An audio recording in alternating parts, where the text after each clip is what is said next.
આજે ઉમેદવારી ફોર્મ પરત ખેંચવાનો છેલ્લો દિવસ 3 વાગ્યા સુધીનો ટાઈમ હતો. એ દરમિયાન 3 ફોર્મ પાછા ખેંચાયા છે. એ અપક્ષ ઉમેદવારના ફોર્મ વોર્ડ નંબર 1માંથી પાછા ખેંચાયા છે. નામ કહી દઉં તમને. એક પટેલ ગૌરાંગ દિલીપભાઈ, વોર્ડ નંબર 1 અપક્ષના ઉમેદવાર હતા. બીજું છે નજીમ ખાન નબી આલમ પઠાણ, એ પણ વોર્ડ નંબર 1ના અપક્ષ ઉમેદવાર હતા. ત્રીજું ફોર્મ પાછું ખેંચાયું છે વોર્ડ નંબર 2માંથી પ્રજાપતિ ભૂમિ કાંતિભાઈ. સાહેબ, આટલું બધું ભાજપના નેતાઓ પણ અહીંયા તમારી ઓફિસમાં બેઠા છે. ભાજપના નેતાઓ મારી ઓફિસમાં નથી બેઠા. આ કોણ છે આ લોકો? એ લોકો આવ્યા છે તો એમની સાથે સપોર્ટમાં આવ્યા હોય ને. સપોર્ટમાં કોંગ્રેસના નેતાઓ સાથે સપોર્ટમાં આવ્યા છે? હું કોઈને ઓળખતો નથી ભાજપના નેતાઓને, બરાબર. ફોર્મ ભર્યું કેમ આપે?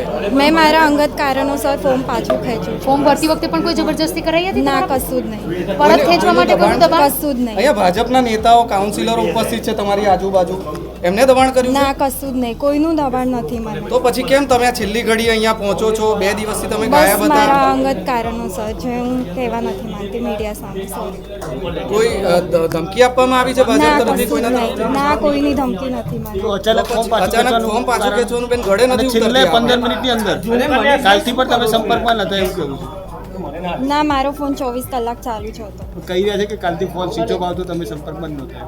એ સોરી, મને નથી ખબર કેમ એવું કહેવામાં આવે છે. બેન, તો તમે ભર્યું કેમ હતું? બસ મને લડવું હતું એટલે મેં ભર્યું હતું. અને હું મારા અચાનક અંગત ઈચ્છાઓ બદલાઈ? કારણોસર હવે હું મારા અંગત કારણોસર પાછું આવું તો શું થયું કે અચાનક ઈચ્છા બદલાઈ ગઈ તમારી?